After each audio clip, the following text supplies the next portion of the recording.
Now let's talk for a little while on a very interesting theme, which is the name of the Antichrist. Let me not anticipate what I'm going to say, let me just say it.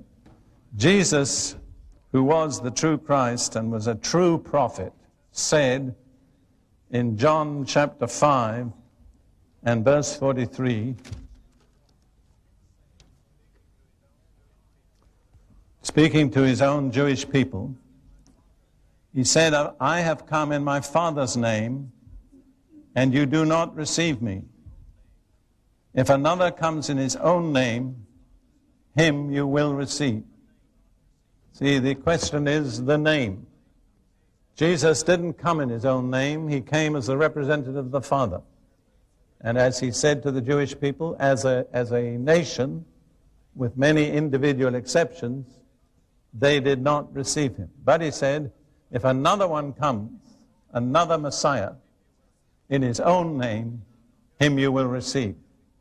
Now, the Jewish Encyclopedia records at least 40 false messiahs since the time of Jesus who have come and gained a following amongst the Jewish people.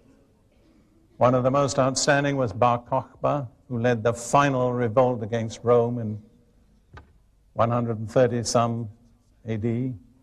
There was Moses of Crete, who led several thousand people into the ocean to meet the Messiah, and they all perished. There was one called Sabbatai Tzvi in the 17th century, who led a move to take the Jewish people back to their homeland, claiming that he was the Messiah, but he didn't succeed, and eventually he was converted to Islam. But those are just some of the names. What I'm pointing out is that when Jesus said, another will come in his own name, him you will receive, he was speaking the truth, and it's been historically fulfilled. Now, there's a great deal in the book of Revelation, particularly about the name of the Antichrist. I'd like to turn to Revelation chapter 13. Reading verses 16 and following. Revelation 13, beginning at 16. This is speaking about the regime which the Antichrist, through the false prophet, will establish, by which he will dominate humanity. And it says, he causes all, both small and great, rich and poor, free and slave, to receive a mark on their right hand or in their foreheads. Now, people used to make fun of the Bible and say that's ridiculous, but today there are many different techniques that can do that. I don't know how many of you have ever been to Disney World in Florida, which is just near where we live in the States.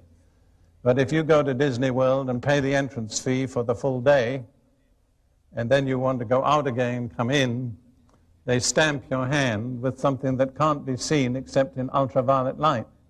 But when you come back, they shine the light on the back of your hand, and if you've got the right date on, they let you in. That's just a very elementary example of precisely what the Bible is indicating. So there will come a time when, in order to shop, to buy food, or to get any of the necessities of life, before you can buy anything, you'll have to display a specific mark, so that the people that do not submit to the Antichrist will, in a certain sense, be isolated and cut off from the necessities of life.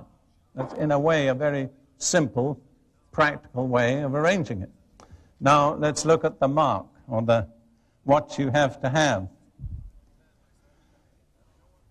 It says in verse 17 that no one may buy or sell except one who has the mark, or the name of the beast, or the number of his name. So apparently, there are three alternatives. You may have a mark, and I don't know what the mark is. Or you may have his name, and we don't know what his name is. Or you may have a number, which is the number of his name. And then it says in the last verse of that 13th chapter, here is wisdom, let him who has understanding calculate the number of the beast, For it is the number of a man, his number is 666.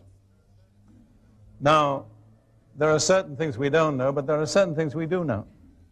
There are at least 3 languages, Hebrew, Greek, and Arabic, in which every letter has a numerical value.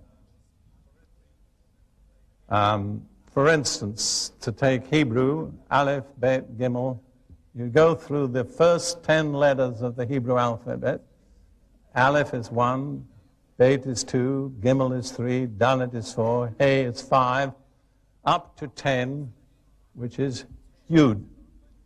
When you've got to 10, then you go up by tens. 20, 30, 40, 50. 50 is Nun, like N. 60, 70, 80, 90, 100, which is the letter Kuf. And there are only 3 more letters in the Hebrew alphabet. It's only got 22 letters.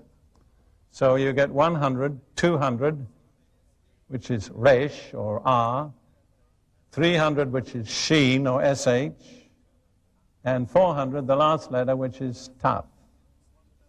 So if you want to know the number of a person's name in Hebrew, instead of writing it horizontally, and you'll write it from right to left, incidentally, let's include that, but write it vertically, write the numerical value of each letter opposite the letter, and add it up.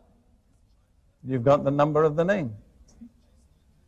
You can do the same in Greek, and you can do the same in Arabic. In World War II, the Arabs discovered that if you spelled Hitler's name a certain way, beginning with a Gimel, a Gi, Gitler, it added up to 666. So that was quite exciting for them at the time. I don't think it was the final identification. So now I'm going to take my dear wife, whose Hebrew name is Ruth. In fact, it's her English name too, Ruth. Now, Ruth in Hebrew has got only 3 letters, but they're very valuable letters. You see, this is the way the Jews think. They say the more the numerical value of the name, the better the name is. You understand? So now I'm going to take Ruth and write it vertically. Now, the last letter is TH, which is 1 letter. Okay? Now, this is quite exciting. Resh is the last letter but 2. It's 200. Taf is the last letter. It's 400. Now, it's very exciting to know what this middle letter is. Well, it's the 6th letter. So it's 6. So you add it up. You see that? 606. Now that's not, there's no mystery about that. And you can do it with any Hebrew name, any Greek name, any Arabic name. I can't do the letters in Arabic, but now the interesting thing is that we don't know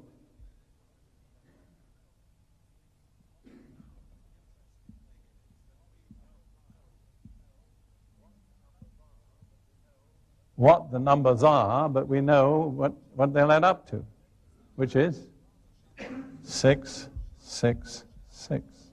Now, I was rather doubtful whether this was correct until I went to the Greek and I took the letters of Jesus and added them up. Now, I'm not going to write them in Greek because it would mean, but just suppose we did it this way.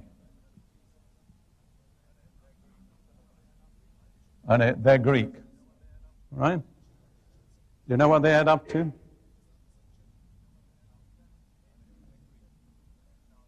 $888. Now that convinces me personally that this is the secret. You see, you have to be careful getting theories about numbers, but 7 is the number of perfection, completion. 6 has just fallen short of it. 7 has completed it and gone one further with resurrection. So the Antichrist is 666. Jesus is 888.